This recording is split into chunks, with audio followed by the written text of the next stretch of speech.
Wassalatu wassalamu ala rasulillah. Oui, nous étions en train d'expliquer le verset de Surat Yusuf. Dit, voici ma voix, j'appelle les gens vers Allah, moi et ceux qui me suivent. Nous basons sur une preuve évidente, gloire à Allah, et je ne suis point du nombre des associateurs. On a parlé de nous basons sur une preuve évidente, gloire à Allah, wa subhanallah. Donc la da'wah, quand on propage, quand on transmet le message, notre but, c'est un zir Allah, glorification d'Allah. D'accord? L'exempter de tout ce qui, de tous les attributs de faiblesse et de lui attribuer tous les attributs de toute perfection. Le but, c'est la glorification d'Allah. D'accord? Donc ceux qui disent, dans notre da'wah, on ne va pas appeler les gens à l'unicité. On ne va pas appeler les gens à tawhid, à l'unicité. On ne va pas leur apprendre comment adorer leur créateur et le connaître, alors que c'est la première connaissance qu'ils doivent avoir. Ceux qui disent ça, déjà ils contredisent la partie du verset qui dit قُلْ هَذِهِ سَبِيلِي أَدْعُو إِلَى اللَّهِ. J'appelle les gens vers Allah. Celui qui dit que l'unicité va créer des divergences. Si j'enseigne l'aqida aux gens, ça va créer des divergences. Il y aura différentes écoles et tout. Cette personne, il n'a pas glorifié Allah. Il n'a pas glorifié Allah. Ça veut dire qu'il accuse Allah par le fait qu'il a révélé quelque chose qui crée la divergence. Alors qu'on sait que le tawhid, il réunit les gens. D'accord? L'unicité, il réunit les gens. Il réunit entre les cœurs. Qui unifie, qui fait l'union entre les cœurs des musulmans? C'est quoi? C'est Allah subhanahu wa ta'ala. Sinon, on se rapproche de lui, on s'approche de lui par la chose qu'il aime le plus. C'est le connaître d'abord et l'adorer. D'accord? Donc celui qui dit, je ne vais pas parler de l'aqidah, je ne vais pas parler de tawhid parce que ça va créer la divergence, il accuse Allah. Il n'a pas glorifié, parce que le reste du verset, il dit, wa subhanallah, lam yusabbihillah. Il n'a pas glorifié Allah subhanahu wa ta'ala parce qu'il lui a attribué un attribut d'imperfection. Ça veut dire qu'il a révélé à son prophète quelque chose qui crée la divergence. واذكروا نعمة الله عليكم إذ كنتم أعداء فألف بين قلوبكم فأصبحتم بنعمته إخوانا وكنتم على شفا حفرة من النار فأنقذكم منها كذلك يبين الله لكم آياته لعلكم تهتدون. Et rappelez-vous le bienfait d'Allah sur vous lorsque vous étiez ennemis. C'est lui qui réconcilia vos cœurs. Puis par son bienfait, vous êtes devenus frères. Et alors que vous étiez au bord d'un abîme de feu, c'est lui qui vous en a sauvé.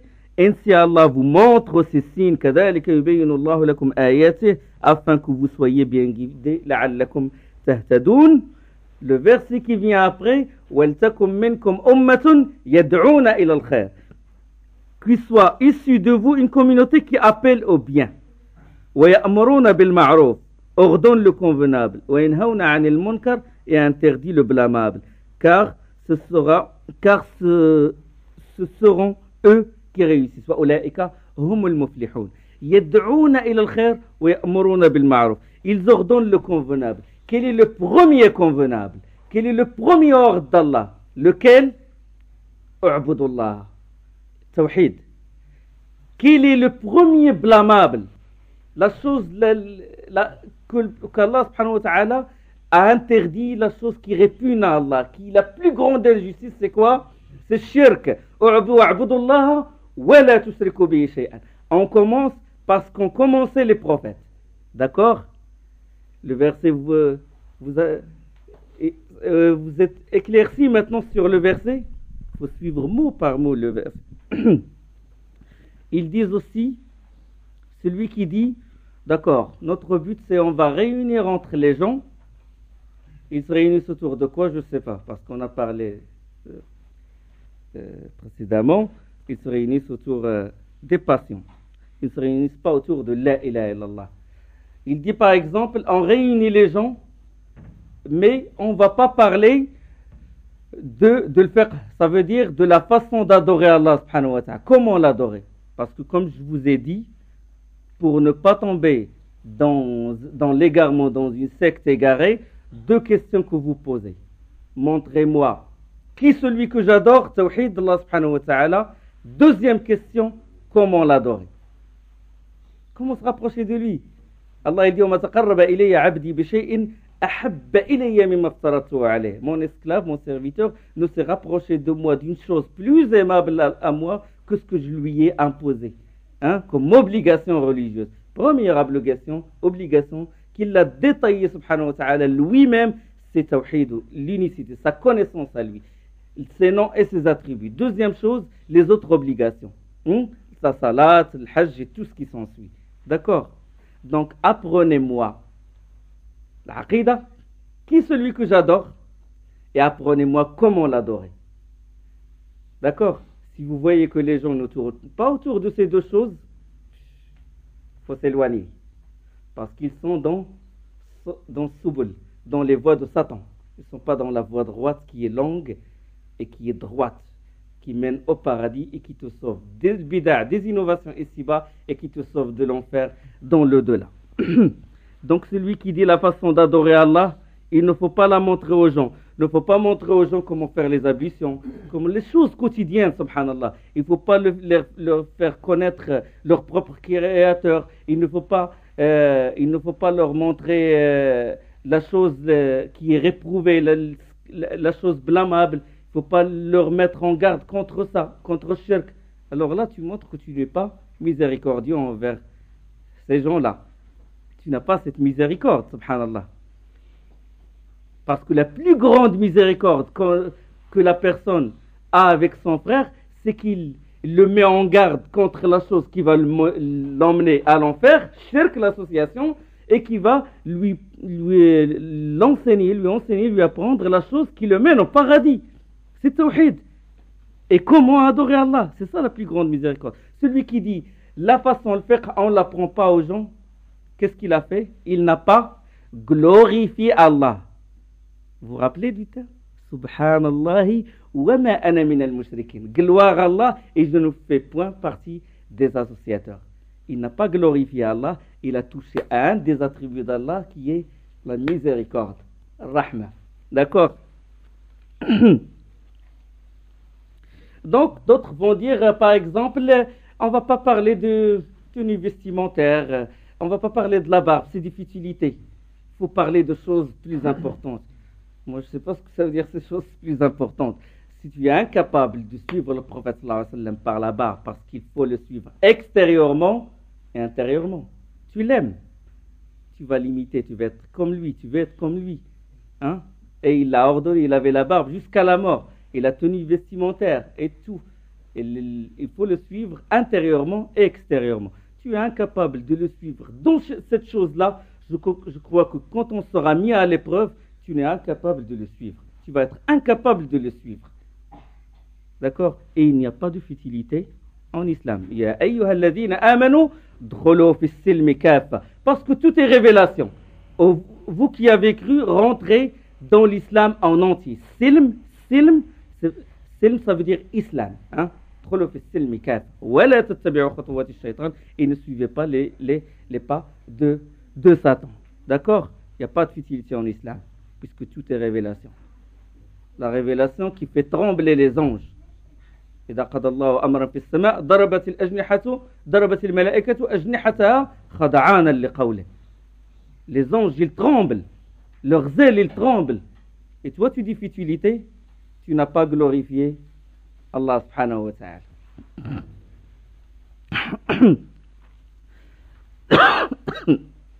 Il y a une question qui se pose.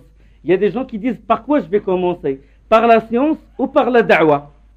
Est-ce que je vais apprendre et après je vais propager? La réponse, c'est par les deux en même temps. Ce que tu apprends, tu le propages. Je connais le Fatiha. Je la connais comme il faut. Je l'apprends à mes enfants, à ma femme, à mes frères qui sont à côté de moi. D'accord? Je suis sûr d'un tel hadith. Je le propage. Je l'ai compris chez les savants. Je le propage. Donc, plus ta chance du côté du verbe li, iqra bismi rabbika alladhi khalaq, plus ta chance du côté du verbe iqra, li, dans Surat al-Alaq est grande plus ton devoir envers Ya ayyuhal muddaththir averti, plus ton devoir envers le verbe averti est grand. D'accord? C'est proportionnel. C'est proportionnel. Donc après la da'wa, la propagation, il faut s'attendre à une chose, à être mise à l'épreuve. Qu'est-ce qu'il a dit, Cheikh rahimahullah? La connaissance, la pratique, la propagation est sabr ala al-adha, la patience et l'endurance de la persécution et des souffrances et des préjudices qui peuvent en résulter. As-sabr, la patience. D'accord? Il y a trois sortes de patience. La patience dans l'obéissance d'Allah. As-sabr fi ta'atillah subhanahu wa ta'ala. Donc dans l'obéissance, ça veut dire dans l'apprentissage de la science, dans les adorations. C'est une patience. La patience aussi contre les péchés. Ça veut dire tu contrains ton nafs ou ton âme à ne pas tomber dans les passions, dans les ambiguïtés, à ne pas tomber dans les péchés. Donc sabr ala as-sabr fi ta'atillah wa as-sabr fi ma'siyatillah, ne pas tomber, contraindre son supporter pour ne pas tomber dans les péchés. Donc deuxième sorte de patience. Wa as-sabr ala aqdarillah, ça veut dire d'être patient envers les décisions d'Allah subhanahu wa ta'ala. Quand une catastrophe, une maladie ou n'importe quoi, il faut l'accepter à cœur ouvert, il faut accepter la décision d'Allah subhanahu wa ta'ala.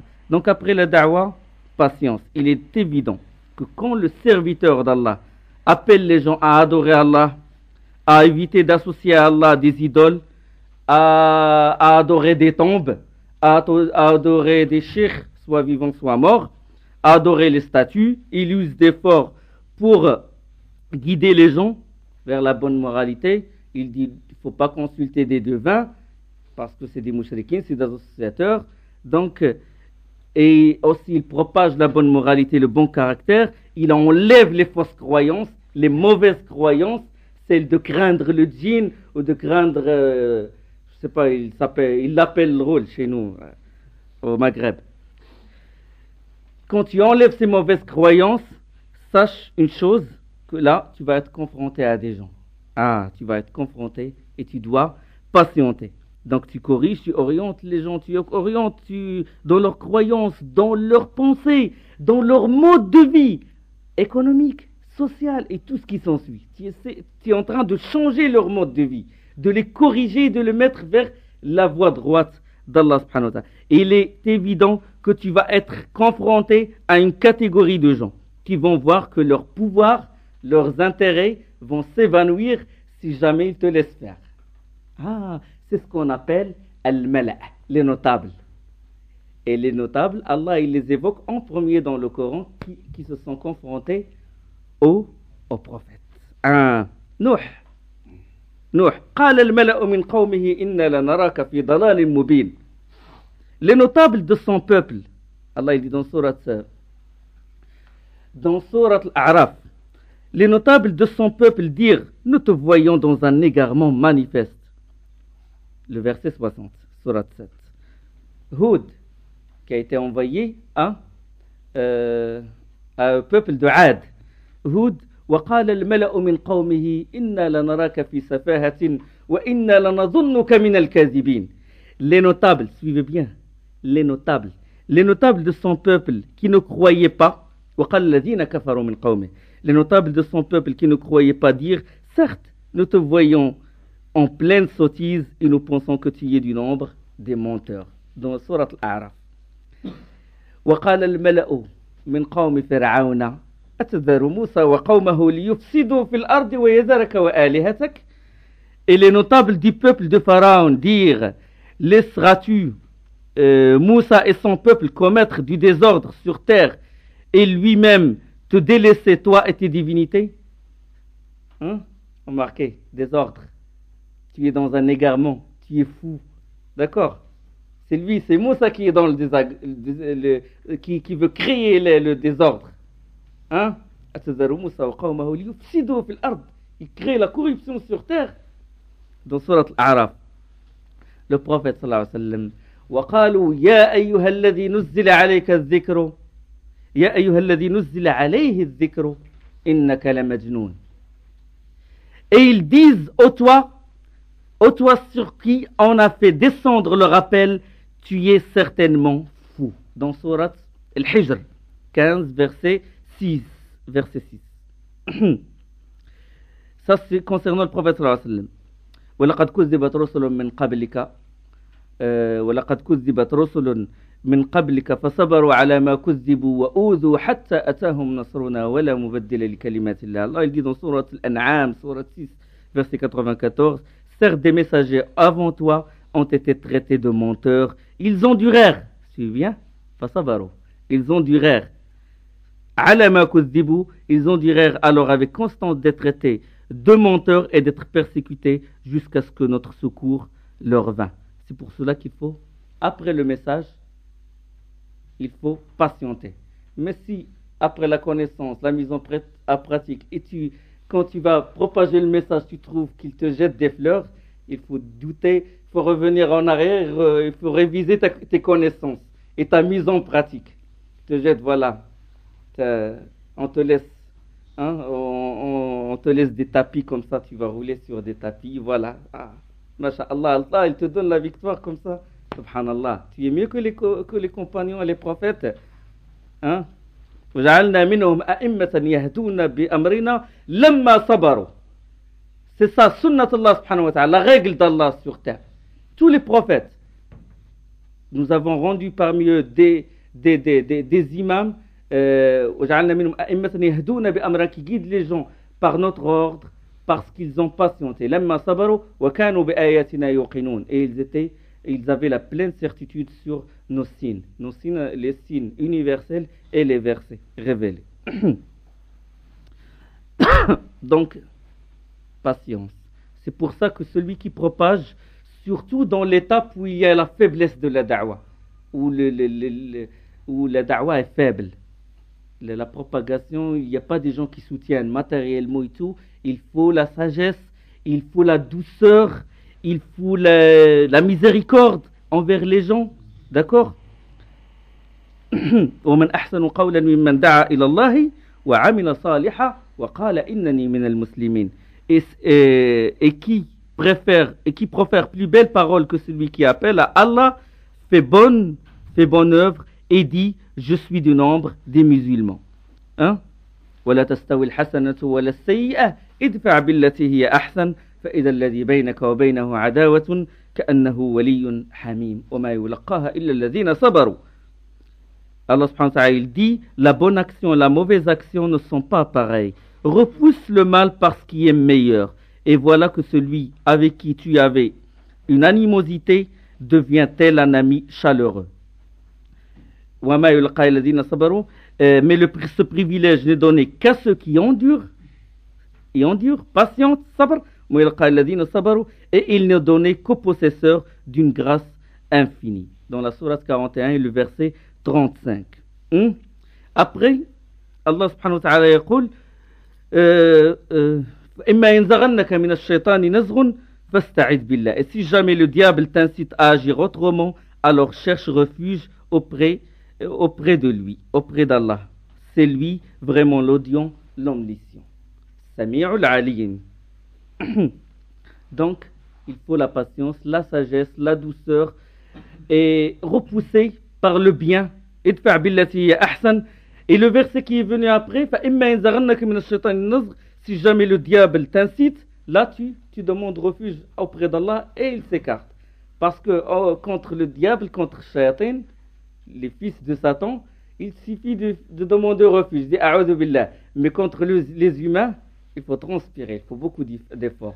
Il faut repousser par la meilleure, il faut être doux, il faut beaucoup de choses. D'accord? Donc après la da'wah, la mise à l'épreuve. Luqman, dans Surat Luqman, وَإِذْ قَالَ لُقْمَانُ لِابْنِهِ وَهُوَ يَعِظُهُ يَا بُنَيَّ. La première exhortation, c'est quoi? لَا تُشْرِكْ بِاللَّهِ إِنَّ الشِّرْكَ لَظُلْمٌ عَظِيمٌ. La première chose. Et lorsque Luqman dit à son fils, tout en l'exhortant, ô mon fils, ne donne pas d'associer à Allah, car l'association est vraiment une injustice énorme. Mais si on descend plus en bas dans le verset 17, il dit, Ya bunayya, ô mon enfant, accomplis la salat, aqim salat, commande le convenable, interdit le blâmable et endure ce qui t'arrive avec patience. Umar bil ma'rouf wa nahy anil munkar wasbir ala ma asabak. Quand on propage, quand on ordonne le convenable et quand on interdit le blâmable, juste après, wasbir, et endure ce qui t'arrive avec patience. Hein? Telle est la résolution à prendre dans toute entreprise. Après la da'wa maintenant, les 4 étapes, donc la connaissance, la pratique, la propagation, l'endurance, ad-dalil. Il a donné dalil, la preuve dans le Coran. Wad-dalil qawluhu ta'ala. Voici l'évidence divine révélée par Allah dans le Saint-Coran à ce sujet. Wal asri innal insana lafi khusr illa alladhina amanu wa 'amilus salihat wa tawasaw bil haqqi wa tawasaw bis sabr. Voilà la preuve. Voilà les gens de la sunna. Chaque fois qu'il te donne une chose, après il te donne dalil. Voilà la preuve, l'argument solide dans le Coran. Wal asri innal insana lafi khusr. Par le temps, l'homme est certes en perdition, sauf les croyants fidèles qui sont vertueux et font de bonnes œuvres, se recommandent entre eux la droiture et la justice, et se recommandent la patience, il a mis entre parenthèses, l'endurance. Ça c'est surat l'Asr. Allah il a juré par le temps. Wal asri innal insana lafi khusr. Il jure Allah par ce qu'il veut lui. La yus'alu amma yaf'al wa hum yus'alun. Allah ne lui demande pas des comptes de ce qu'il fait. D'accord? Comme il l'a dit lui-même, subhanahu wa ta'ala. Donc il a juré, comme il a juré par le jour montant, comme il a juré par l'aube, par le ciel aux constellations, wa duha, wa sama'i wa tariq, wa sama'i dhatil buruj. Donc ça c'est les serments. Allah il jure par ses créatures, parce qu'Allah subhanahu wa ta'ala, on ne lui demande pas des comptes de ce qu'il fait. Contrairement à l'être humain, il n'a pas le droit de jurer par les créatures. D'accord? On ne jure pas par les créatures. Quand on jure par Allah. On ne dit pas sur la tête de mes enfants, sur la tête de mon père. Hada shirk billah. Muslim, l'imam Muslim, il rapporte qu'Ibn Omar a dit, le prophète sallallahu alayhi wa sallam a dit, Allah le Très-Haut vous interdit de jurer par vos pères. Que celui qui jure le fasse par Allah ou se taise. Soit il jure par Allah ou il se tait. Ibn Omar aussi, il a entendu quelqu'un dire non par le Kaaba, il a juré par la Kaaba, et Ibn Omar lui dit ne jure pas par autre qu'Allah, car j'ai entendu l'envoyé d'Allah dire celui qui jure par autre qu'Allah a fait acte de mécréance ou a associé avec Allah. Donc il est tombé dans la mécréance, il a fait acte de mécréance. D'accord? Ou acte d'association. Donc celui qui fait acte n'est pas obligatoirement mécréant. Ça, il faut le connaître. On dit telle personne, celui qui jure par autre qu'Allah, on ne lui dit pas que tu es mushrik, directement tu es mécréant. Non, tu dis tu as fait un acte de mécréance. Hadith rapporté par Tirmidhi, hadith Hassan. Donc Allah subhanahu wa ta'ala a juré par le temps. Quand il a juré par le temps, il veut nous montrer l'importance. Quand lui-même il jure, subhanahu wa ta'ala, le créateur des cieux et de la terre, il jure par le temps. C'est pour nous montrer l'importance du temps. Parce que le temps, c'est un intervalle où s'effectue le déroulement des événements, bonnes ou mauvaises. D'accord? Il a juré, subhanahu wa ta'ala, par le temps. Le prophète sallallahu alayhi wa sallam, il dit dans un hadith, Ni'matani maghbunun fihima kathirun minan nas. Deux bienfaits que les gens n'apprécient pas à leur juste valeur. As-sihhatu wal faragh, la santé et le loisir. Les gens n'apprécient pas le loisir, le temps, ils perdent leur temps comme ça. Et l'imam Tirmidhi il rapporte selon Abi Barza Nadla ibn Ubayd radiyallahu anhu que l'envoyé d'Allah a dit les pieds d'un homme ne bougeront pas, la tazulu qadama 'abdin yawm al-qiyamah, ne bougeront pas de leur place le jour de la résurrection avant qu'on ne l'interroge sur sa vie, à quoi il l'a consacrée, sur son œuvre, dans quoi il l'a faite, sur ses biens, d'où il les a acquis et où il les a dépensés, et sur son corps, en quoi il l'a usé. Allah tabat, Allah yarhamana.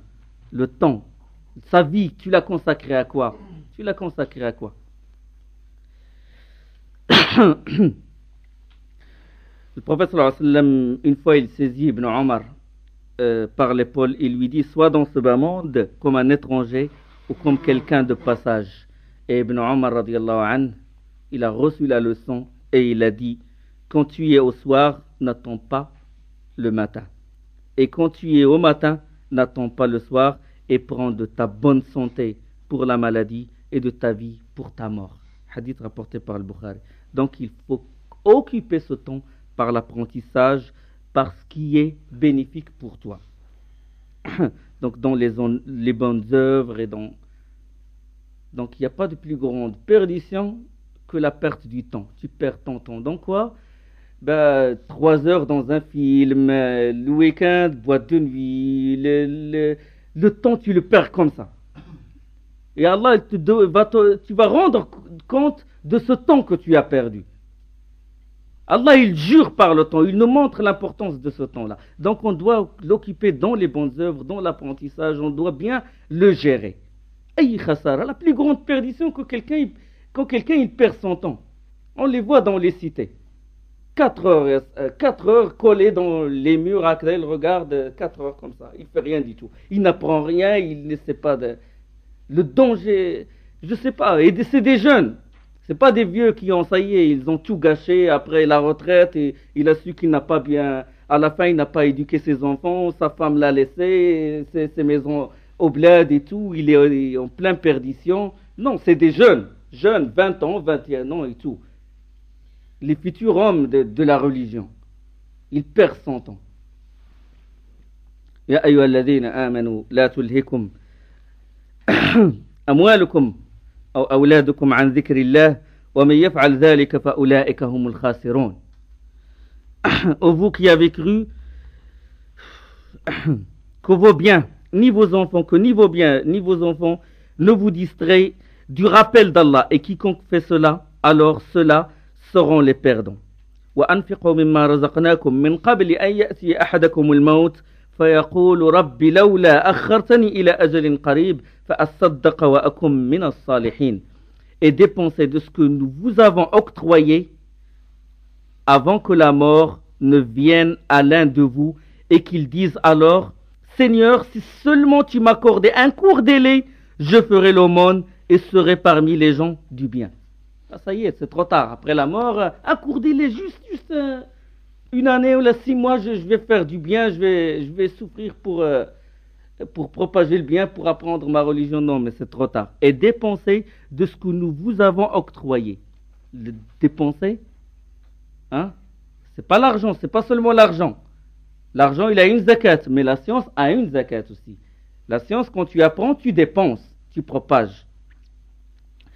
Allah subhanahu wa ta'ala dit dans le reste du verset, le verset de la sourate 63, وَلَن يُؤَخِّرَ اللَّهُ نَفْسًا إِذَا جَاءَ أَجَلُهَا وَاللَّهُ خَبِيرٌ بِمَا تَعْمَلُونَ. Allah cependant n'accorde jamais de délai à une âme dont le terme est arrivé, et Allah est parfaitement connaisseur de ce que vous faites. Jamais de délai. C'est trop tard, tout ce que tu as fait, maintenant tu rendras les comptes.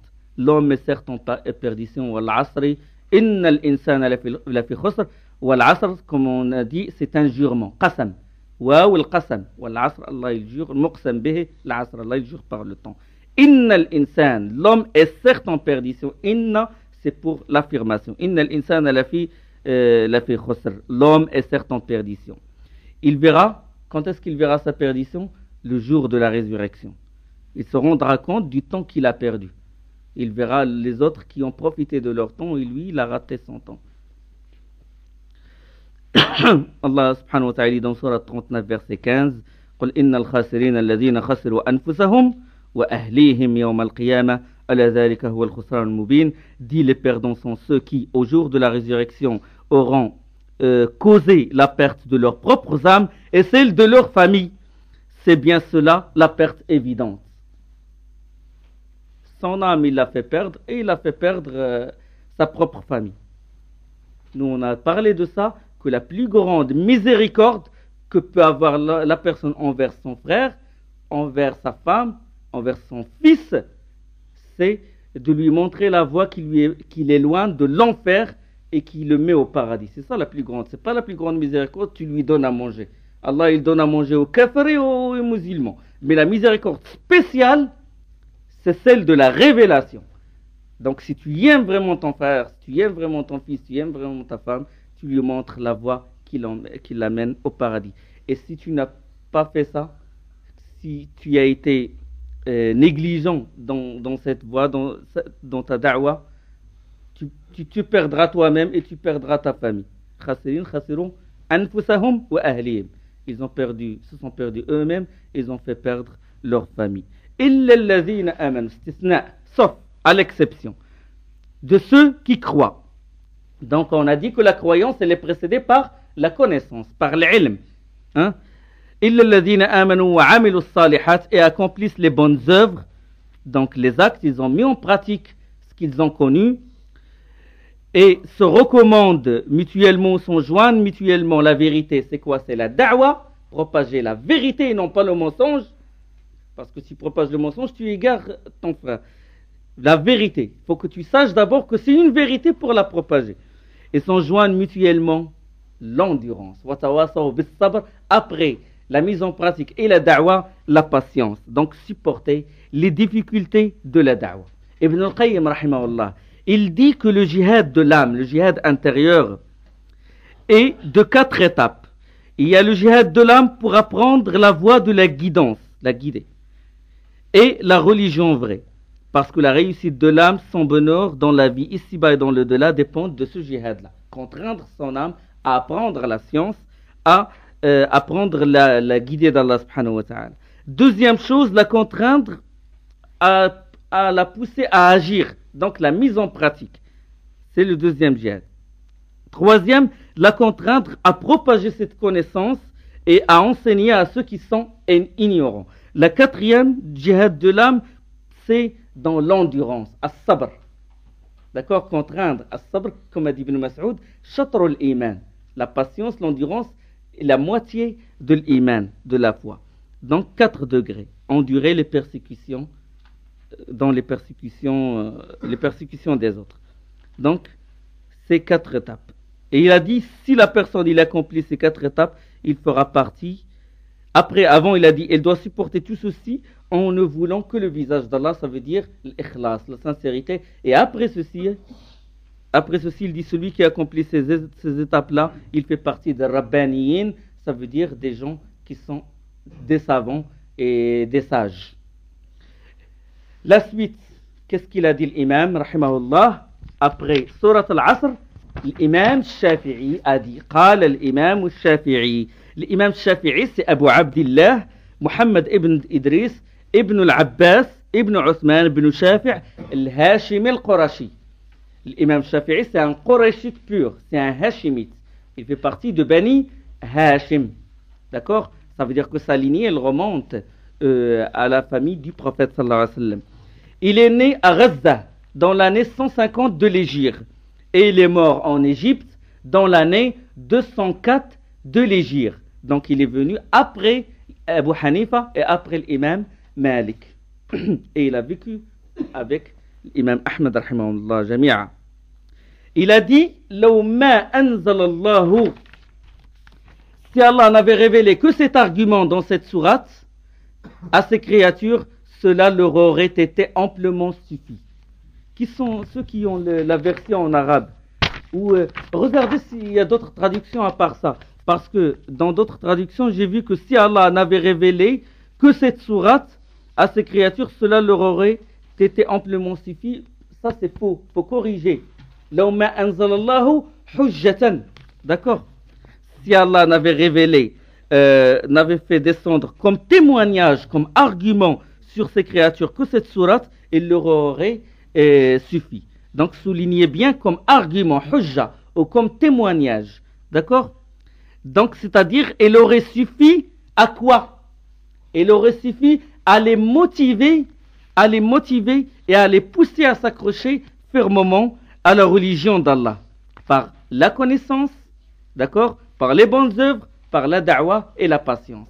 Donc, si Allah n'a fait révéler que cette sourate comme argument, comme témoignage et comme preuve qu'il ne qu'il faut, directement après avoir lu cette sourate, on se soumet à Allah et on suit ses lois et tout. D'accord? Et ce n'est pas, il aurait suffi aux lois d'Allah et à l'aqida et aux histoires qui sont évoquées dans le Coran. Ça ne veut pas dire qu'il aurait suffi à tout, elle est suffisante à la place au lieu de tout le Coran. D'accord? Souligner hujja, témoignage. Parce qu'il y a beaucoup qui se trompent. Il dit c'est faux ça. Si Allah n'avait fait descendre comme argument, souligner argument que cette sourate, ça veut dire qu'il aurait suffi à les motiver, à les pousser à se soumettre à Allah subhanahu wa ta'ala. Sinon, elle n'est pas suffisante, cette sourate, à la place du Coran en entier. Elle est suffisante comme argument. D'accord? Vous avez compris? Comme argument. Parce que le Coran, il est composé d'histoires, les histoires, les récits des prophètes, des communautés qui nous ont précédés, l'unicité, tawhid, d'accord? L'unicité de la seigneurie, al-rububiyya al-uluhiyya, al-asma' al-sifat, et les lois, d'accord? Et les lois et les paraboles amthal. En gros, hein? En gros. Donc il a suffi à l'homme censé d'écouter cette sourate pour chercher la voie, pour ne pas tomber dans la perdition en essayant de s'acquérir ces 4 qualités, à savoir être la connaissance, la mise en pratique, la da'wa et la patience.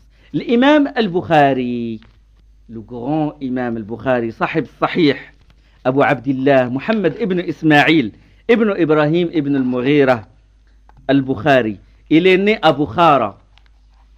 Il est né à Bukhara, la Russie actuellement. Fi Shawwal, mois de Shawwal, 194 de l'Hégire. Et il a vécu orphelin. C'est sa mère qui l'a éduqué et qui l'a enseigné en premier. Et il est mort dans une région qui s'appelle Khartank. Il n'est pas loin de Samarkand. La veille de l'Eid al-Fitr, l'année 256 de l'Hégire. Donc il est né en 194. Dans des versions 195, le plus vrai c'est 194 de l'Hégire et il est mort 256 de l'Hégire. Il a vécu avec l'imam Ahmed rahimahullah.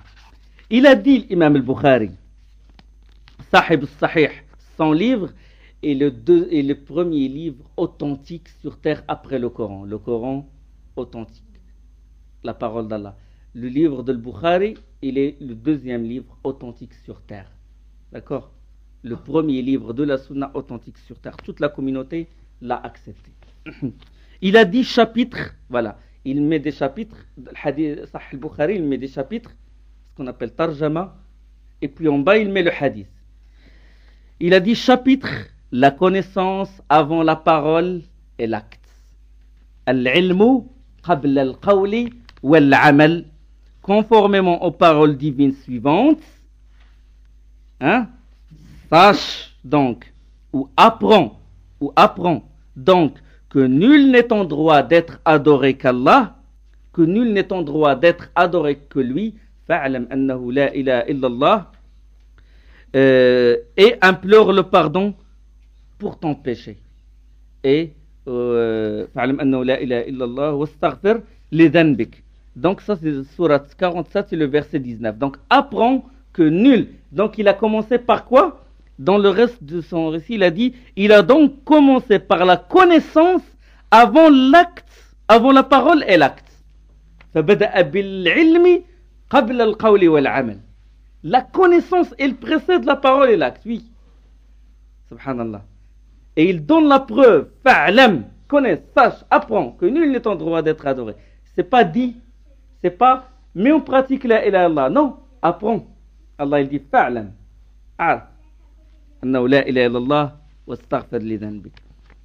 Le meilleur savant qui a fait l'explication de Bukhari, c'est Ibn Hajar al-Asqalani.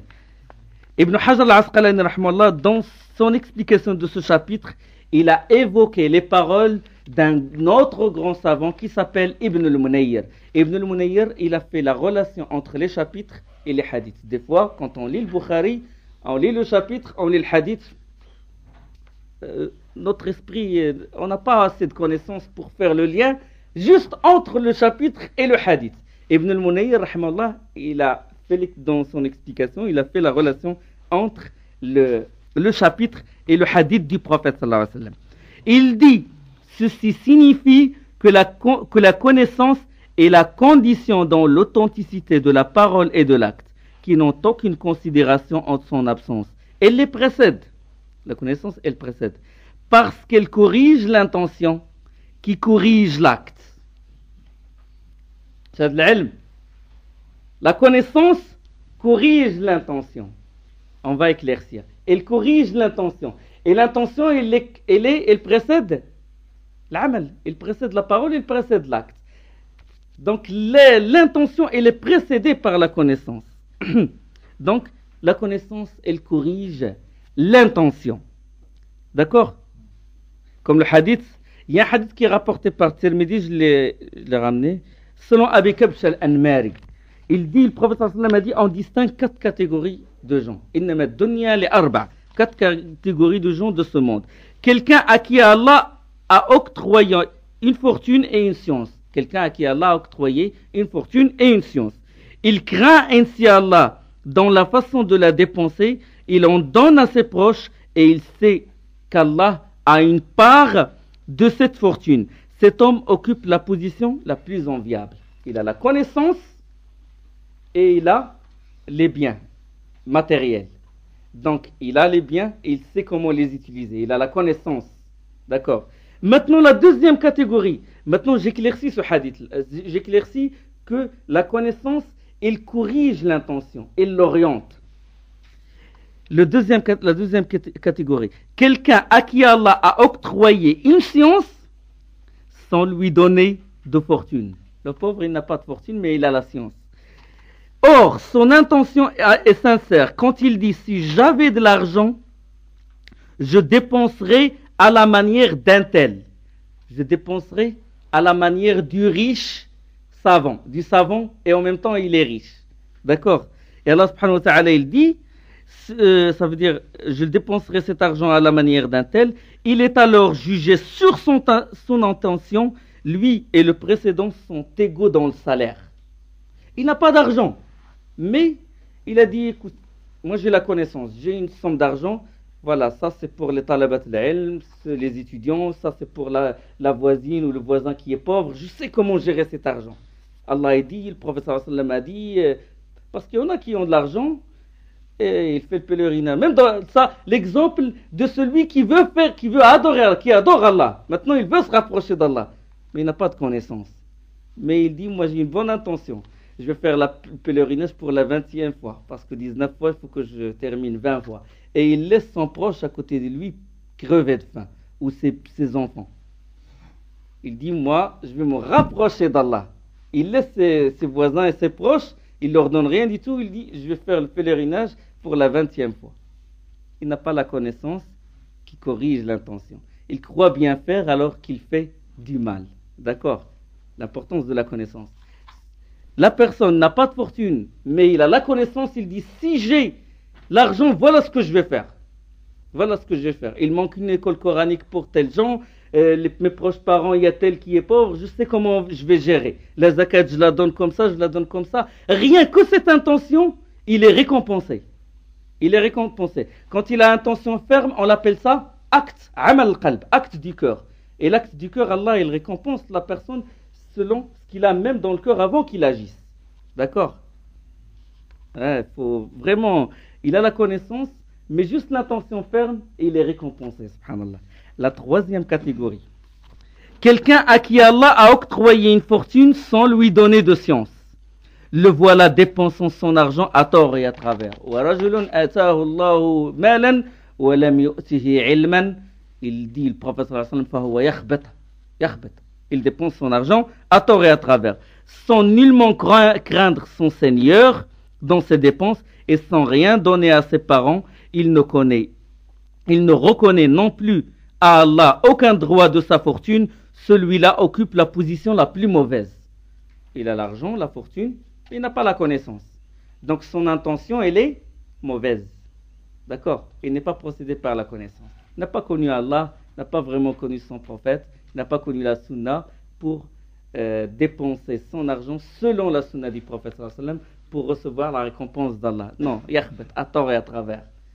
À tort et à travers. Il donne à ses ennemis pour qu'ils le combattent. Celui-là occupe la position la plus mauvaise. La quatrième catégorie. Rabi'. Quelqu'un à qui Allah n'a donné ni fortune ni science. Ada ni fortune ni science. Et qu'est-ce qu'il fait? Hein? Il ne fait que dire, si j'avais la richesse d'un tel, ça veut dire du riche qui est pauvre, du riche qui est ignorant. Il a dit, si j'avais sa richesse à lui, je fais comme ce qu'il fait lui. Lui, il n'a ni argent, ni connaissance. Il dit, si j'avais l'argent, ou si je suis comme un tel, l'ignorant, je vais faire comme il fait. Le prophète sallallahu alayhi wa sallam, il dit, فَهُوَ بِنِيَّتِهِ فَهُمَا فِي الْوِزْرِ سَوَاء. Le prophète sallallahu alayhi wa sallam a dit, il est alors jugé selon ou sur son intention, pareil que le précédent. Il mérite le châtiment rien qu'avec cette intention.